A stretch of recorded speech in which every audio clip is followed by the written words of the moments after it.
दोस्तों, पाकिस्तान की रहने वाली सीमा हैदर हिंदुस्तान आ चुकी है अपने 4 बच्चों को लेकर सचिन मीना से शादी करने के लिए। उसका कहना है कि वो सच्चे प्यार की तलाश में सचिन से शादी करने के लिए तैयार है और वो हिंदुस्तान में ही रहना चाहती है। अब ये सीमा अपने आप को मुसलमान बताती है, मुसलमान होने का दावा करती है। हमारे हिंदुस्तान की मीडिया पर, सोशल मीडिया पर सचिन और सीमा हैदर इनकी लव स्टोरी बहुत ज़्यादा सुर्खियों में चल रही है। कुछ वीडियो हमने देखी, जैसे कि एक न्यूज़ रिपोर्टर उनका लॉयल्टी टेस्ट करता है। जब वो पूछता है कि ठीक है, अगर आप मुसलमान हैं तो मुसलमान मजहब से मुताल्लिक कुछ चीज़ें बता दीजिए। अच्छा, आपने नमाज पढ़ी कभी? हाँ, रमज़ान में पढ़ी थी। रमज़ान में पढ़ी थी, वैसे ना पढ़ी जैसे नॉर्मल दिनों में पढ़ते नमाज? नॉर्मल नहीं पढ़ते रमज़ान में। अच्छा, अगर आपसे बात करिए थोड़ी सी इस्लाम धर्म के बारे में, तो आप बता पाएंगे सूरह फातिहा सूरत सुना देंगे क्या आप?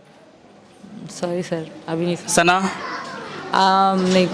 मतलब अलहम्दो की सूरत, सुबहाना की सूरत, कुल हु अल्लाहु अहद की सूरत, या कोई कलमा कोई सुना देंगे आप? कोई भी कलमा, कोई भी मुस्लिम धर्म का कोई भी कलमा एक आप सुना दूँ? सुना जी, सूरत आती है, सुना दीजिए। मैं भूल गई हूँ सर, सॉरी। कोई भी इस समय कोई भी सूरत याद ना? तो दोस्तों, ऐसे मुसलमान का मुसलमान मजहब में होना और ना होना ये दोनों ही बराबर है, क्योंकि मुसलमान होने के बाद में ईमान का पुख्ता होना बहुत ज़रूरी है।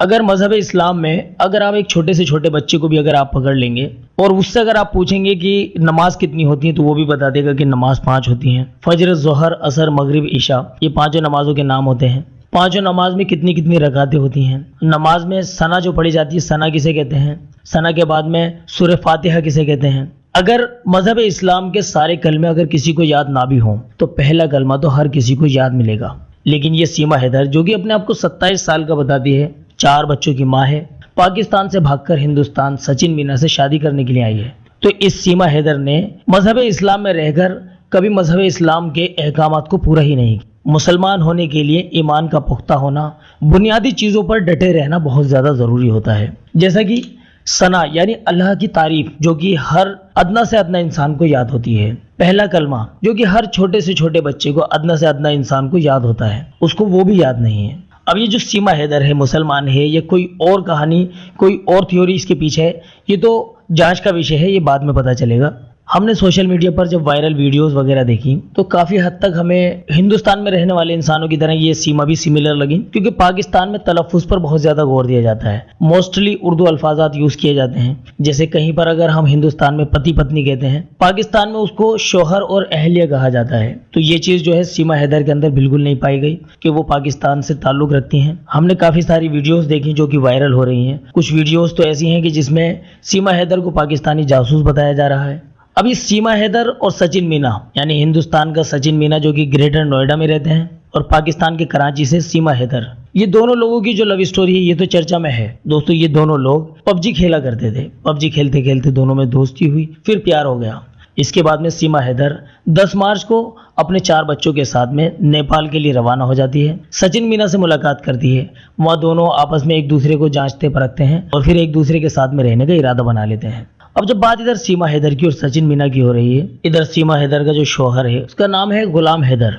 गुलाम बताता है कि अभी कुछ महीने पहले ही सीमा ने गुलाम से 3 लाख रुपए लिए थे, और 3 लाख रुपए के अलावा वो पाकिस्तान से एक 70,000 रुपए का मोबाइल भी फाइनेंस कराने के बाद में, और काफ़ी सारी बैंकिंग एप्लीकेशन से उसने लोन भी ले रखा है। उसके बाद वो हिंदुस्तान के लिए रवाना हो गई। न्यूज़ एजेंसी भास्कर ने सऊदी अरब में रह रहे गुलाम हैदर से जब बात की तो उन्होंने सीमा से अपनी शादी की न सिर्फ कहानी सुनाई, कानूनी दस्तावेज भी शेयर किए हैं, जिसमें एक कोर्ट मैरिज सर्टिफिकेट के अलावा एक एफिडेविट भी है। इस एफिडेविट में सीमा ने घर से भागकर गुलाम से शादी करने की बात को बोली है। उदास होते हुए गुलाम ने बताया कि हर महीने सीमा को पाकिस्तानी 70 से 80,000 रुपए भेजा करता था। 1.5 साल पहले सीमा ने घर मांगा तो उसने 16 लाख रुपए भेजे। फिर उसने 1 कमरे का मकान खरीद लिया। गुलाम ने कहा कि यहाँ 3 काम मुझे करने होते हैं और गरीब आदमी इसके अलावा कर भी क्या सकता है, और यहाँ सऊदी अरब में भी वो उसी की मर्जी से आया था। हालांकि सीमा भी अपने एक बयान में बताती है कि 10 मार्च को वो सचिन से मिलने के लिए नेपाल आई थी ताकि वो एक दूसरे को पसंद कर सकें। सीमा ने यह भी कहा कि उस वक्त सचिन से मिलने के लिए आने में तकरीबन 3 लाख रुपए उसके पास खर्चा हो गए थे। गुलाम हैदर भास्कर को बताता है कि 8 मई को सीमा ने 70,000 रुपए का एक मोबाइल भी फाइनेंस कराया, जिसमें 5,000 रुपए उसने जमा किए थे और बाकी जो अमाउंट थी उसको किस्तों में देने के लिए उसने कहा था।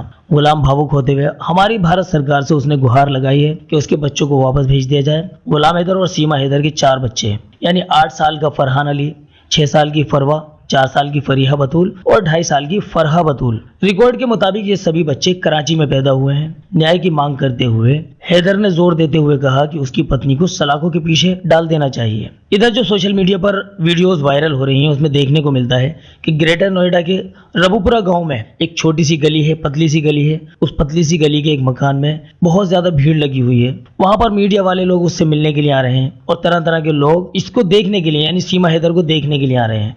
इस सीमा के जो वायरल वीडियोस हैं, कुछ वीडियो में इसने बताया है कि सीमा के पिता की मौत 2017 में हो गई थी, तो कुछ वीडियोस में बताती है कि उसके पिता की मौत 2022 में हुई थी। अब जब मीडिया वाले उससे इस बात का सवाल करते हैं तो वो डिबेट को छोड़कर चली जाती है। तो दोस्तों बहुत सारी बातें ऐसी हैं कि जो हमने सीमा हैदर की वीडियोस वगैरह में देखी और जिसमें वो मुसलमान होने का दावा करती है। हम इस वीडियो में सिर्फ इतना ही कहना चाहेंगे कि अगर एक मुसलमान, ऐसा मुसलमान जिसको कलमा याद नहीं है, नमाज में पढ़ी जाने वाली सूरतें चलो याद ना भी हो तो कम से कम सना तो याद हो। सूरह फातिहा जो छोटे से छोटे बच्चे को भी याद होती है वो तो कम से कम याद होनी चाहिए। इतनी चीजें भी अगर उसको याद नहीं तो क्या फायदा उसका मुसलमान होने का। 27 साल की उम्र में वो अगर इतना भी याद नहीं कर पाई, उसका मुसलमान होने का क्या फायदा है। और पबजी खेलने के बाद में उसकी एक गैर महरम से उसकी दोस्ती हो जाती है और शादी करने का फैसला कर लिया जाता है। अपने उस पति को छोड़ देती है जिसने उसको पाकिस्तान में रहने के लिए उसके कहने पर 3 लाख रुपए भी भेजे, उसके कहने पर एक घर भी लेकर दिया। जब उसके 4 बच्चे हैं, उसका शौहर उसको अच्छा लाइफ स्टाइल देने के लिए सऊदी जाकर हजारों किलोमीटर दूर जाकर दिन रात वहां काम कर रहा है।